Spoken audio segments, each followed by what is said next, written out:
Welcome to Transplants, a podcast featuring conversations with women thriving in new roots abroad. I'm your host, Laura Perucci, a Brazilian journalist calling NYC home for over a decade. Each episode, we unpack the transitions, culture shocks, setbacks, and joys of starting a new life in another country, so you can learn from their insights and make your own bold move. Because I truly believe real stories are the strongest way to spark real growth.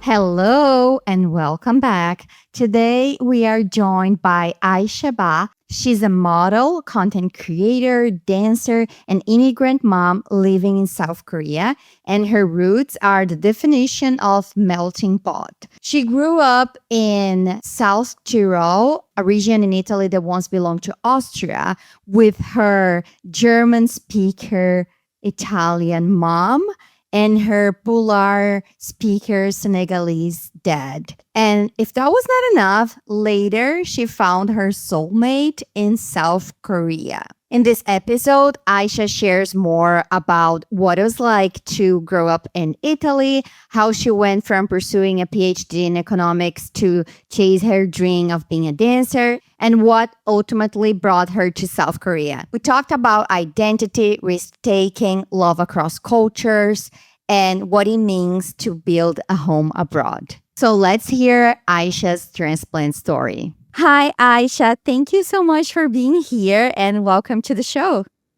Hello. Hi, Laura. Thanks so much for inviting me. I'm so happy that you're here. I'm so curious about your story.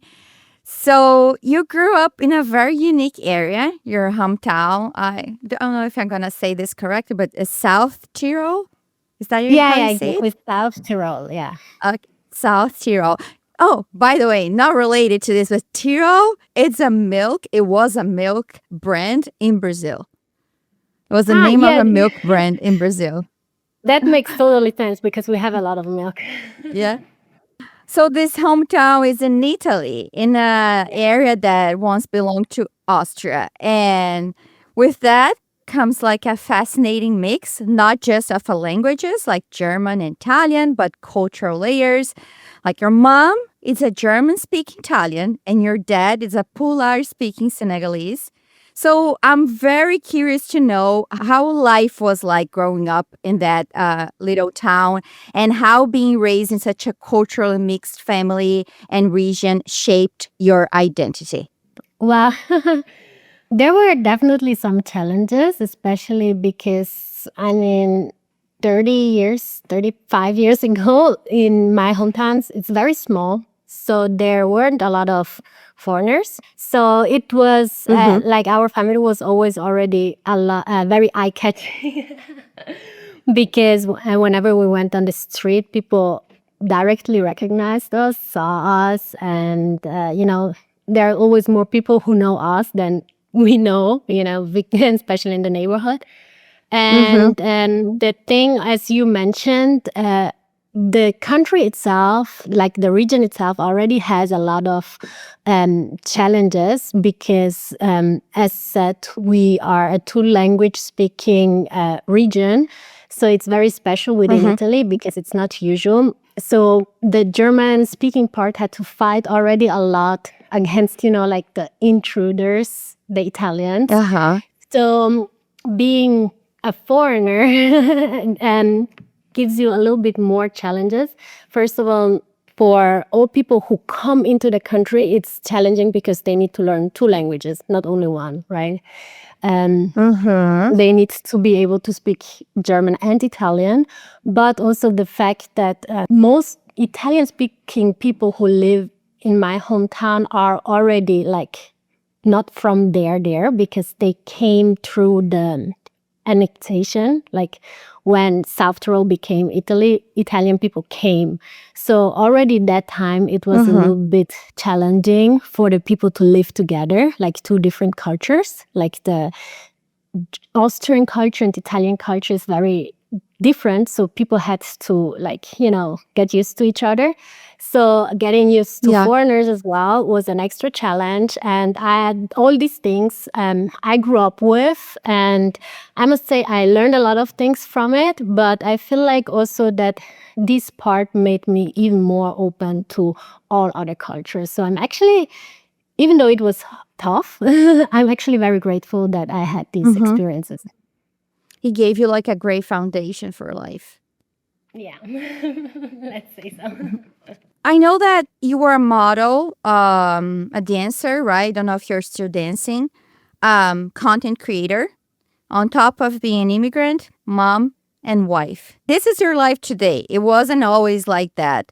So I wanted to hear how was your like professional life before this life that you have right now? Because it was not related to this at all. So like you're studying economics and pursuing a PhD in Austria, like totally different.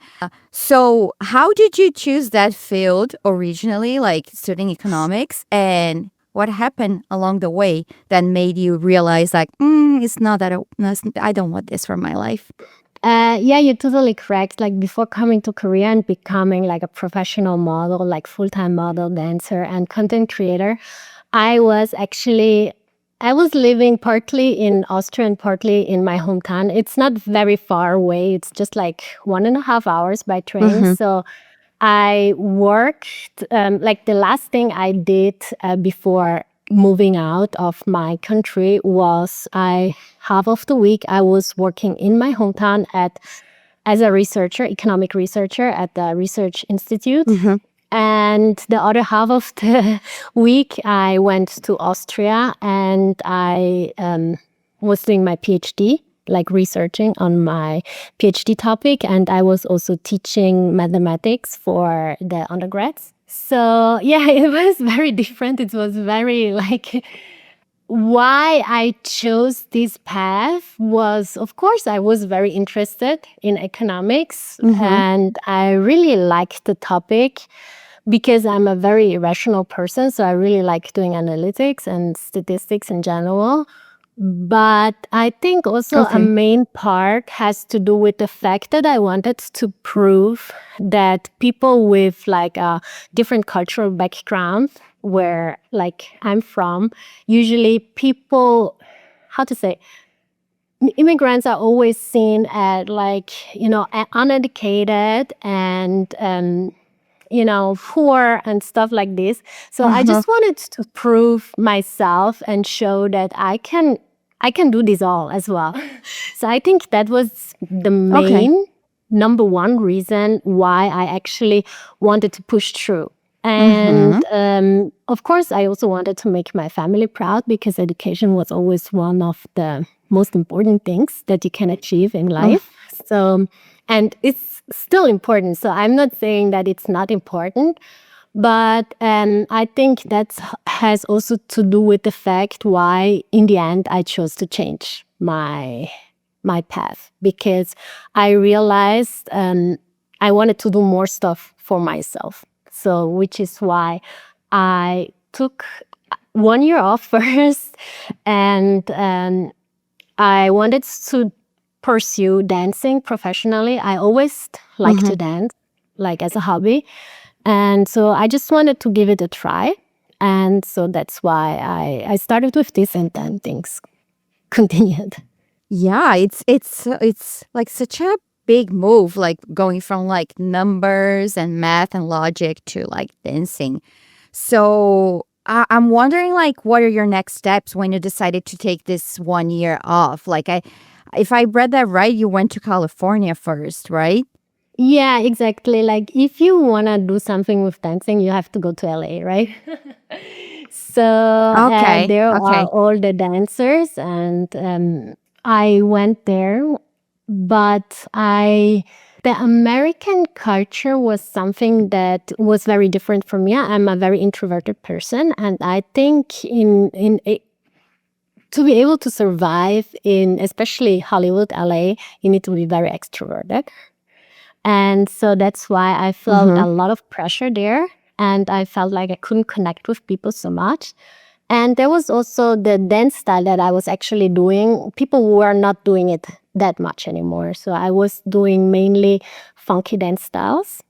And Mm-hmm. everything more or less shifted to hip hop at that time, like 7 years ago when I went there, like 8 years ago. And so, but the dancing scene that I was doing was very strong in Korea and Japan. And in the end, I decided to go to Korea. Okay. Okay, got it. It's so interesting that you mentioned that you're very introvert, and even being like that, you decided to dance. Do you think it's like your way to like express yourself? It's your safe way to express yourself, being an I guess introvert? so, yeah. I think a lot of people who don't have any problem to dance or express their art on stage are maybe introvert in general. So I never felt like shy while I was dancing, but just Mm-hmm. like socializing and all this part is difficult for me. You decided to move to South Korea because of the dancing. Would you say that was like a conscious choice or more like work brought you to Korea? Or was like both? And also, I wanted to ask you, like, what did you know about Korean culture before moving to Korea? Absolutely nothing. I remember there was already the Korean wave, but I was totally not into that part. So I Okay. had to learn a lot about K-pop and all those things when I was here already. The only thing that I actually knew about Korea was that Samsung was from Korea. Only that. And then by Okay. doing research, I realized a lot of other things. And yeah, but the reason why I chose Korea was definitely only the dancing part. Yeah. And you arrive on the country on like this working holiday visa. Your plan was staying for a year. Was that correct? Yeah. Yeah, a maximum a year. So it was like 6 months was the agreement that I did with my parents, Okay. and then go back Yeah. to Peru.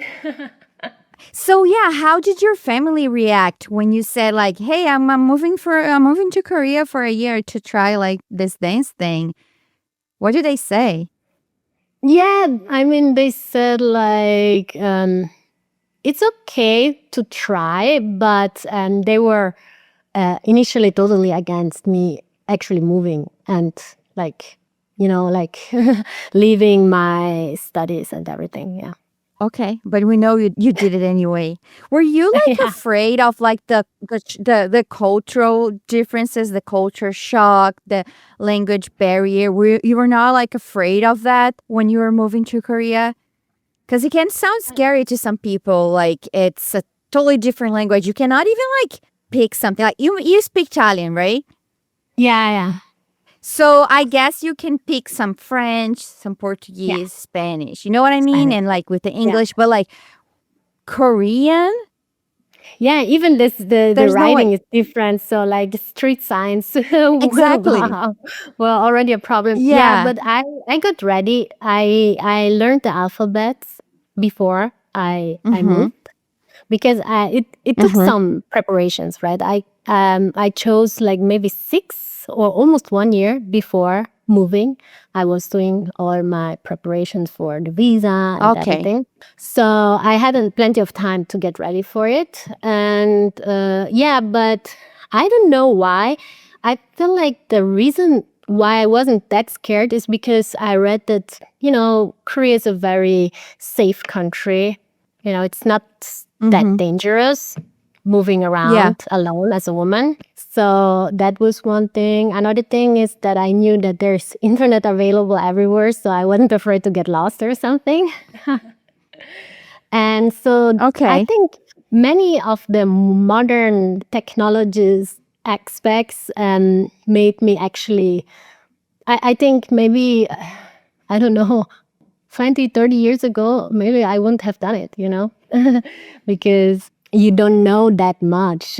Things aren't that transparent. But now I think with the internet, you can you can get to know a lot of things before you go somewhere. So you can get ready very easily. Yeah. And Yeah. That's true. the cultural aspect, I think being raised with 3 different cultures made me just even more curious to learn, because I knew about African culture, I knew about European culture, I knew already a lot about American culture from movies, even though I know it's different. But yeah, but Asia was always something that I didn't know at all, but I was always curious about it. Okay, amazing. Yeah, it sounds fascinating. How was the start of your life in Korea? Like, what did you do? It's crazy that you asked, because it feels so different than how I'm living right now, because I started very, very simple. I came with a very limited budget. So what I was doing was, actually there was some type of hostel. I don't know if they still do it, but there's some type of, young people hostels where you can just live there and in exchange work, do the beds there. So that was what I was doing at the very beginning, because I didn't want to spend money for, accommodation. So I was actually living in a hostel and working there at the reception at the same time. And then on my free time, I was always taking dance classes and trying to get to know the dance community a little bit better. And once I found like a part-time job in a salad restaurant, I then moved out from the hostel and I got my own apartment. Yeah. In one of your videos, you share how you met your husband. And you actually mentioned something that caught my attention. You said that at the time that you met him, that and you can talk about that in a bit, but you mentioned something. You said like that you were done with Korean men at that point. And I was so curious when you say that. Why was that? Can you tell us more about that moment in your life? Why you're done with Korean men, and then all of a sudden you found your husband? I think because, I met my husband pretty much exactly after 1 year living in Korea, a little bit more, maybe 1 year and a few months. My experiences with other ones, and I felt like, no, this has no future with any of them. So, yeah, I came to Korea with the mindset the culture cannot be that different than ours, especially dating culture. But then after 1 year, I felt like, oh my God, yes, there is actually a lot of differences and stuff like this. So that's why I felt like I was done with it, because I would not be able to find happiness here. But yeah, and in the end, I found my husband and I'm very happy right now. So yeah. So I'm curious to know, like, what are the things that made you realize that, oh yeah, it is different? Can you give us With some him? examples? With no, like with the dating scene in general. In Korea? Well, I must first of all say I'm not a huge expert about dating in Europe, so I don't know about everything.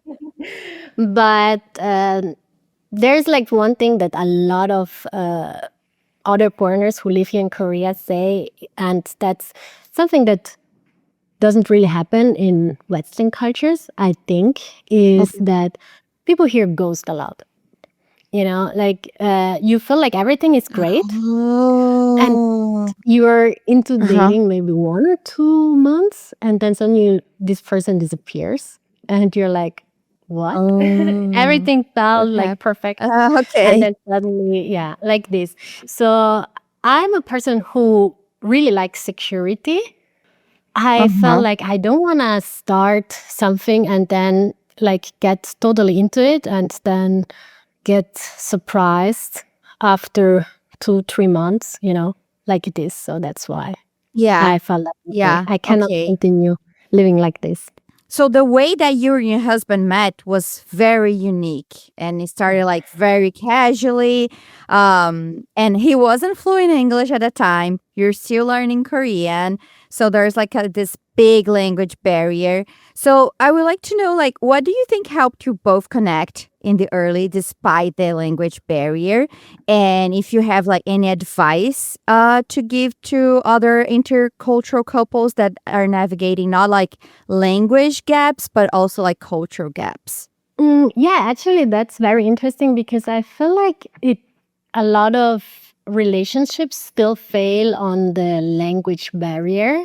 But I don't know, maybe it has to do with like both of us. We were actually very patient because the very beginning was really a lot of using translation applications. So I think a lot Mm-hmm. of people, they just don't want to deal with that stuff. They are like, if I cannot, express myself quickly, I cannot, the talking was also very slow, like you talk even like to a child, it was very slow paced, everything. So I feel like some people, they just like to talk very quickly and like to talk a lot. But we both were very understanding in that part.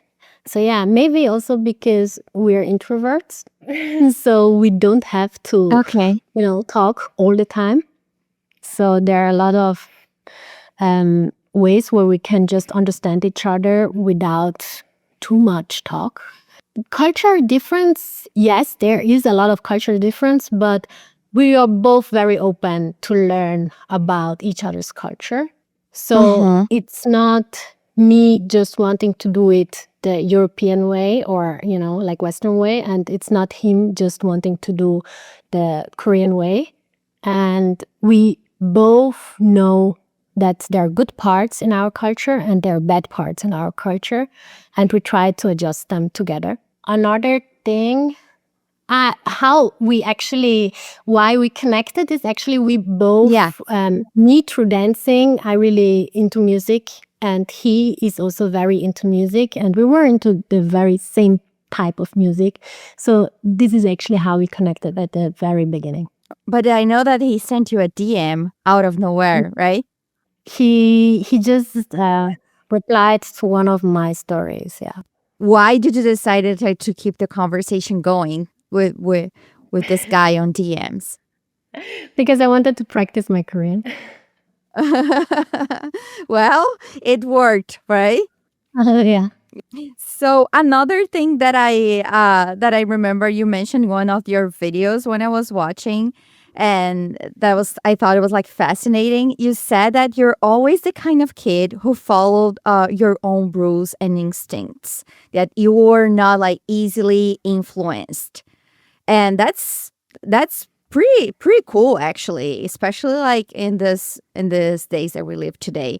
So how do you think that strong sense of self shaped your life decisions, and do you think it helped you move forward with things that scared you but that you knew that you had to do anyway? Yes, I think definitely. And the reason why, first of all, I feel like I was very, always doing my own thing and not worry too much about what other people think about, has to do once with my personality, but also a lot of how my parents raised me.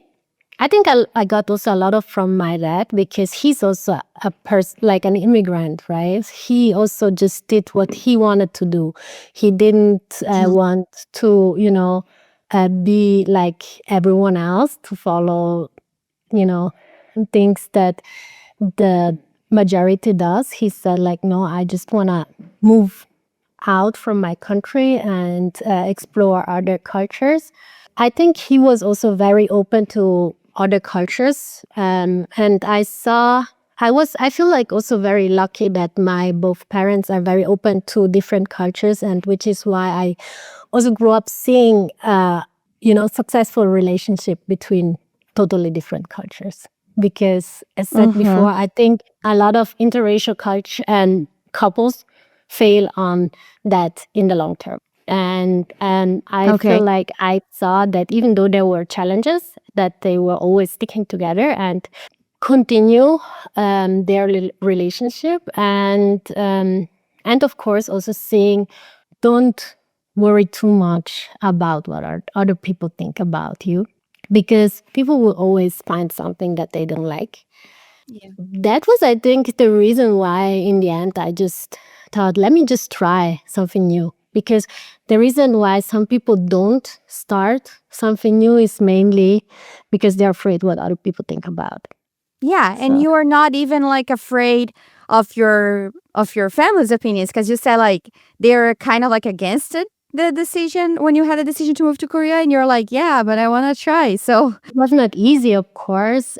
It also took me a of long course, yeah. time to decide should I do it or should I not. So it's not that Mm-hmm. I'm still a rational person, as I said before.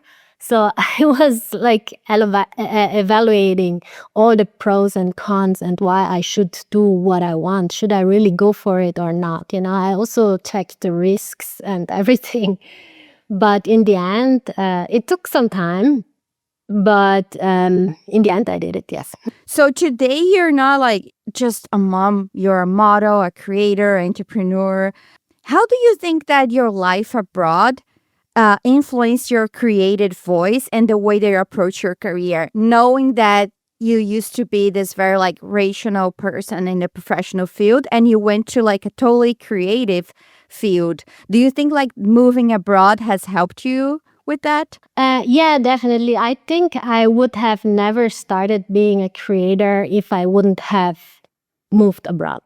Because Uh-huh. the main reason why I actually started a YouTube channel or like sharing my life on Instagram was also to show the things that I learned about, Korea, and to show the differences. And I think my channel was based very much on that at the beginning, and now it's shaping more about, like other content of my daily life, because I cannot always talk about the differences between Yeah. Korea Yeah. and other countries. But that's how it started. So I think I would have not started if I wouldn't have moved. And I'm curious to know like one thing or maybe more than one thing that was like easier than you expected about like building a life abroad, and one thing that was like harder than you expected. I think easier than expected. It might be maybe surprising for a lot of people, but easier than expected is to just build a community like friends, because a lot of people I think are afraid. I can see it from DMs of people who text me and ask like, how did you move to Korea?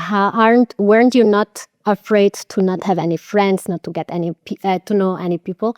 So that was very easy to find friends. But the easy part of that is that it's a lot of like also foreigners. But I think the hardest part is to get to know Korean friends, like to get friends with Korean people. That's very hard still. Even like your husband being Korean and you have like this direct connection with Koreans, it's hard. Yeah, like now it's hard because I'm just very busy.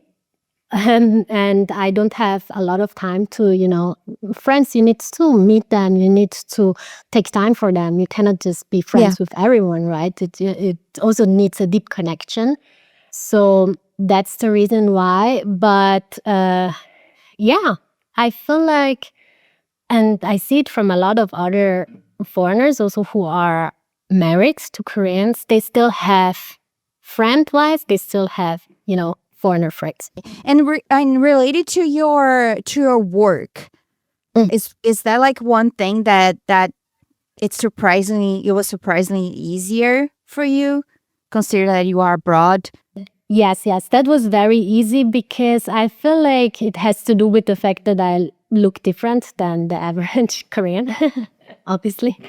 So when it came to dancing, I got a lot of jobs, not because I was like the best dancer, but because I just look different, And there aren't a lot of people who, Mm-hmm. especially Mm-hmm. 7 years ago, there weren't a lot of people who look like me, And,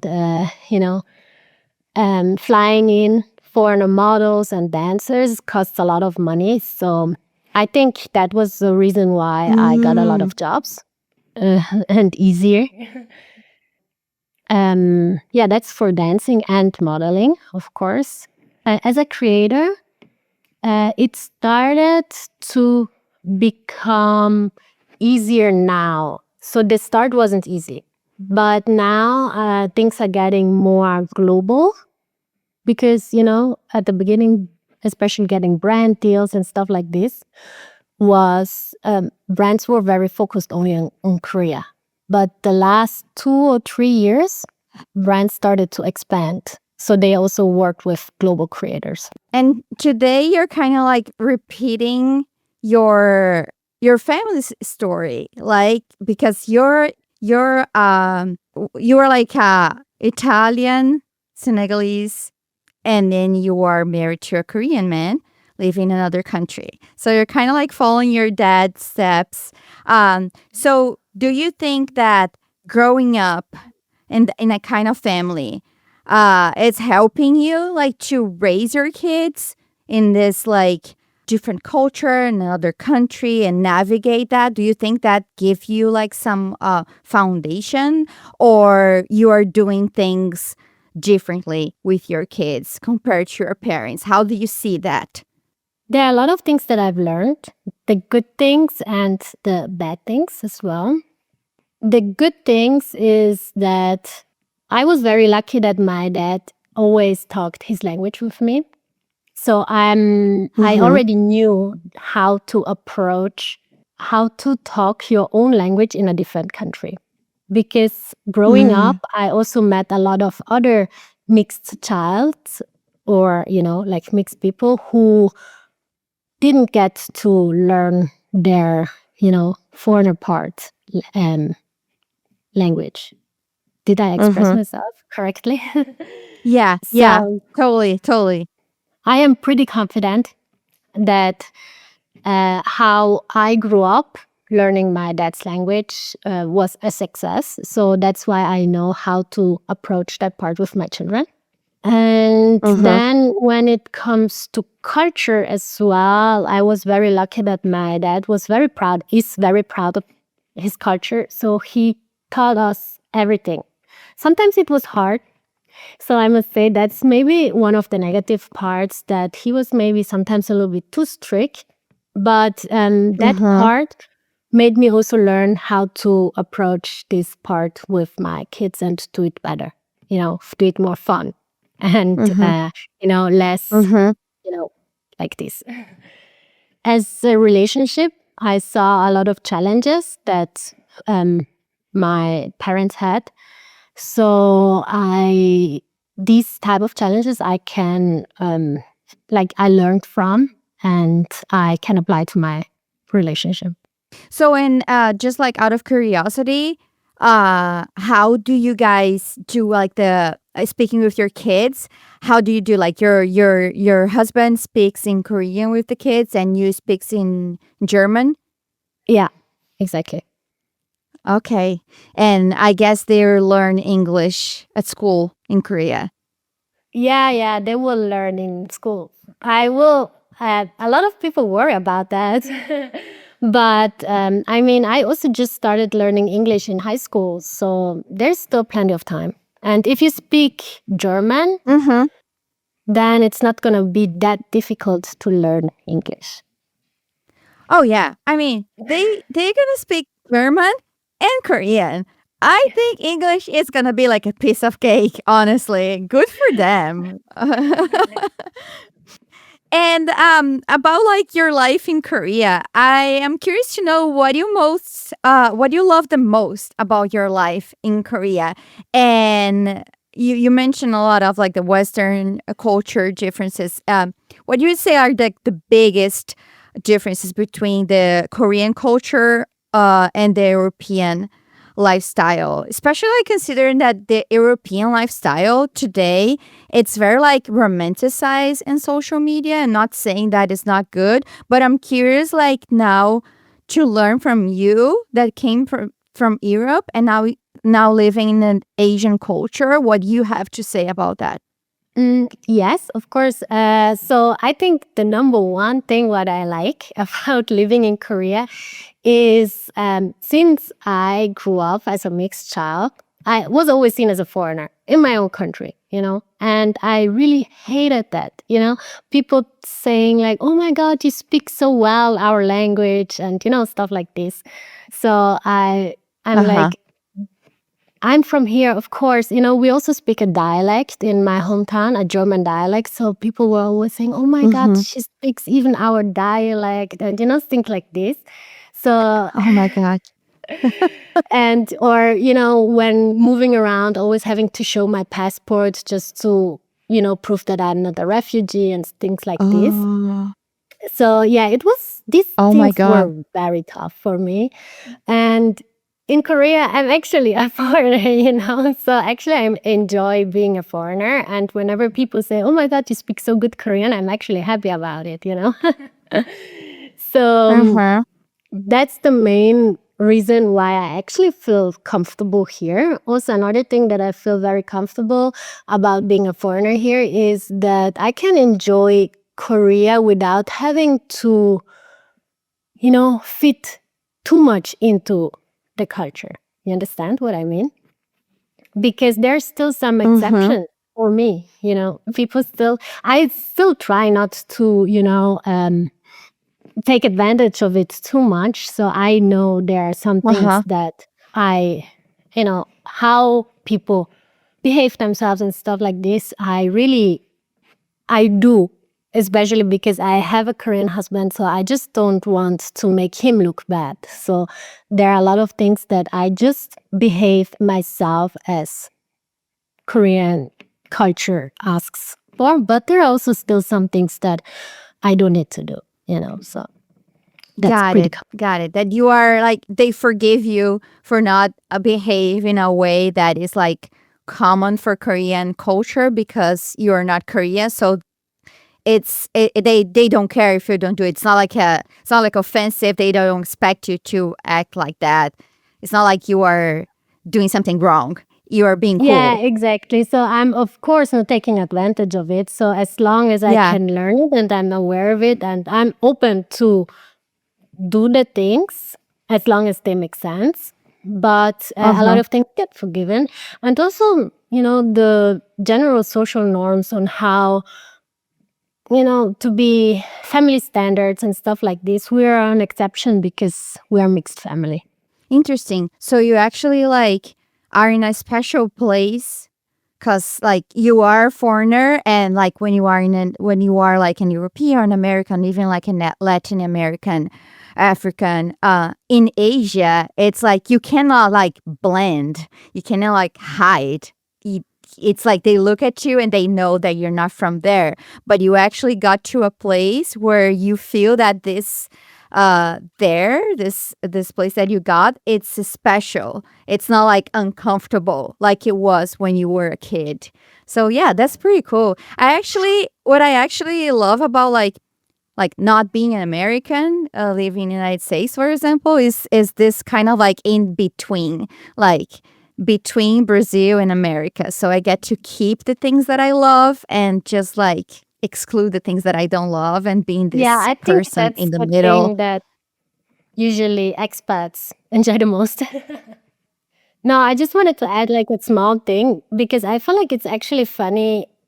While I was living in my hometown in Italy, I was always seen like I was always seen as a foreigner, right? So I always thought maybe if I'm, in my dad's country in Senegal, people will see me as them because I never felt like Italian people see me as they're like a part of an Italian. So, but when I went to Senegal, also people didn't see me as Senegalese. They always see me as a foreigner as well. So I felt like I feel like I don't belong anywhere. And I remember my mom always saying, go to Brazil. There are so many different cultures and people. So there That's nobody true. will. That's true. That's true. My sister, another day, I think we're in the subway, don't remember. And I was like, that guy, no, we're in a bakery. I was like, that guy looks like a Brazilian. And she was like, yeah, but Brazilians don't have a face. So of course he can be a Brazilian because Brazilians don't have a face. I was like, yeah, you're right. But yeah, that's true. That's true. I was actually gonna ask you about like the race aspect of like being a black woman in Seoul. How is that? Like, do you face any kind of racism? How is your experiencing regarding like your color? Because like I know like we like white people or black people being in Asia, we will be seeing like foreigners. But I'm curious to see like the racial aspect has any impact on your experience in Korea, because like we know that in other countries, like you even like said right now, like growing up in Europe, that was an issue. You always felt like you didn't belong. I'm curious to know, how is your experience of that in Korea? I don't feel any direct racism. I didn't feel any. Maybe some other people did, but I didn't Uh-huh. personally. There is, of course, some type of, like Curiosity? a lot of people, like black people, they like, I don't know, hip hop. There Okay. are a lot of stereotypes. People, when they see me, mainly they think I'm American. So they expect me Uh-huh. to be like an American, but I'm not. So these are some type of stereotypes, So, but they aren't bad. There Uh-huh. are some type of, let's call it racism, where they say they don't let foreigners into, clubs and stuff like this. But I don't feel that's Mm-hmm. racism because they don't let inside, black and white people. So, Yeah. but it's Yeah. not an issue for me. No, I definitely That's good. experienced more direct racism in my hometown. That's sad. Regarding like being a mother and living in another country, how do you balance work and motherhood? I think I saw in one of your videos, and I know that's still the case, that your husband was like a stay-at-home dad for a while. And that's very like refreshing and inspiring to see like the opposite of we usually see in families. So how do you manage to navigate motherhood and pursuing your career? Because I constantly hear from moms that they feel like guilty about doing that. And I think you are like a great example that you have the right to also like pursue your career as a mom. What gives you like the courage to keep going, especially like knowing this, like a lot of women put their dreams on hold because of the kids, but you are like trying to manage everything. I know that it's impossible to manage everything, but Yeah, right. you have like a real partner at your side. Yeah. So I guess that actually helps too. Yeah, exactly. I just wanted to mention that it's only possible because my husband is so much open and supportive for the things that I do. So the time when he decided to stay at home, so that I can continue doing, like, creating my content and working on that stuff, means that he put his career on the back. So, and someone has to, stop Yeah. when there are young children. The reason why I don't feel, guilty is a lot of my content is based on family.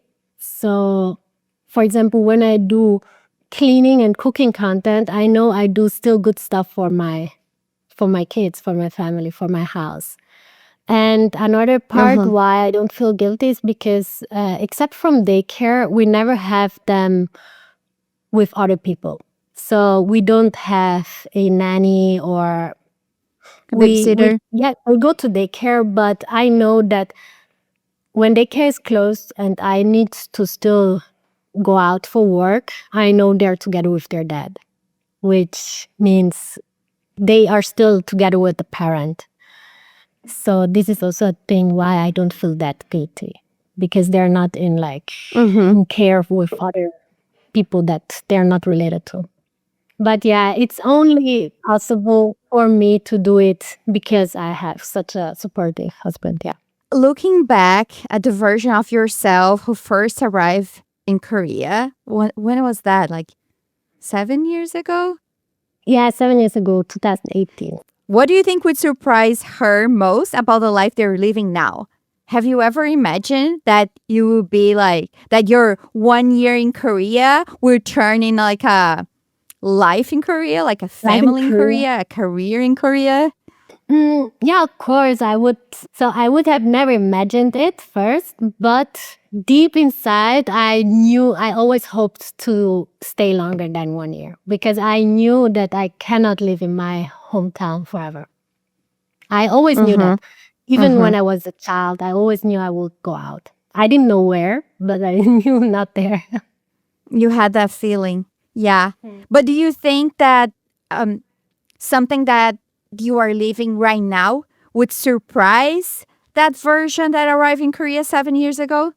Yeah, definitely, Or no? because definitely yes, especially the part of being a content creator, because my initial ways how I planned to be maybe able to stay longer than 1 year was that I actually looked for, PhDs here in Korea and economic jobs, stuff Oh. like this. I looked for that if there is the possibility to do those things as well here. Like a plan Yeah. B? Yeah. Like if dance doesn't work, I guess I could do this. Okay. Yeah, I guess I could still do what I was studied for. Yeah. Mm. Yeah, you're very prepared. You're very prepared. So, I guess like I have more two questions for you. I guess my first question would be like what's your advice to someone that is planning to live abroad, but I would guess like especially to Korea or like Asia. No, I'm not gonna put all the countries in the same basket because we know that it's not the same. But Yeah. let's talk about Korea. So, what would be your advice to someone that is like planning to live abroad, like a woman? Let's talk to the women out there and to Korea. Is that some kind of like advice that you think it would be like good for you back there that you would like to had heard? Or something that you Mm, learn along the way that you think it can help other women?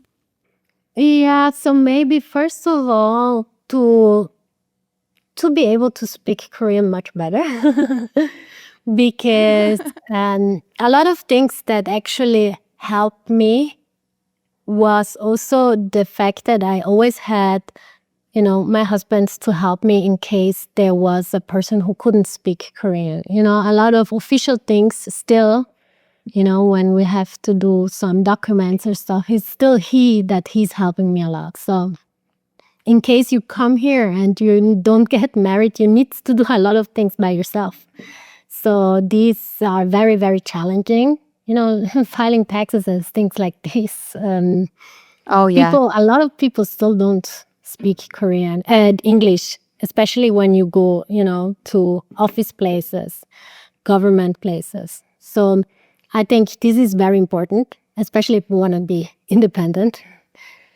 Yeah. And um, another thing, maybe another thing is that still to just do what you want to do and don't think too much about what others think about. Because also here it's a country very much like people are very concerned about what other people think about you. So life is also challenging here, especially for those people who are very sensitive to that. So I think that's as in there. Mm-hmm. Yeah. That's a great advice. That's a great advice. So finally, what does home mean to you today? Oh, I mean, that's a very interesting question because when I talk about home, I always refer to my hometown. So that's true. So Mm. I always say back home or I'm going home to Italy. So that's still my home because also Mm-hmm. I very much value our culture. So there are some things that I still miss. Like I really miss Christmas. I miss, the holidays that we have that are not culture here. I miss Uh-huh. this part. And so but these are things that I can still teach to my children. So I still have my home now here. And ever since I got family and I have children, I feel like talking to them in my language means home. And teaching them my culture means home. So that's why now my home, where I'm right now, my house, also has a lot of things that, come from my culture. So cooking my meals that I grew up with, that my grandmother made, these means all home. So that's why I feel home here as well, because I make myself home. Oh, that's beautiful. I love that. Yeah. Thank you so much for sharing your story with the audience. And I know that you're very busy, to take this time to be here today. And if you want to share where people can find you on the internet to follow more of your adventures in Korea. Yes. First of all, thanks so much for inviting me. It was really an honor to be here. And you can find me on Instagram, YouTube, and on my website, everything Aisha Ba. It's YouTube, and then Instagram is similar. Yeah. Okay. Yeah. And gonna include those information on the description below. So make sure to check her channels and leave her a message if you listen to the podcast. And we'll talk again soon. Bye. Thank you so much. Bye-bye. I really hope you guys enjoy this interview with Aisha, and make sure to check her links on the description below, whatever you were listening or watching this episode. And you know the drill. Please help us to spread the word about the show by liking, sharing, rating us. And I also highly recommend that you subscribe to our newsletter so you can receive all the episodes in your inbox. And other than that, thank you so much for being here. Until next time, bye.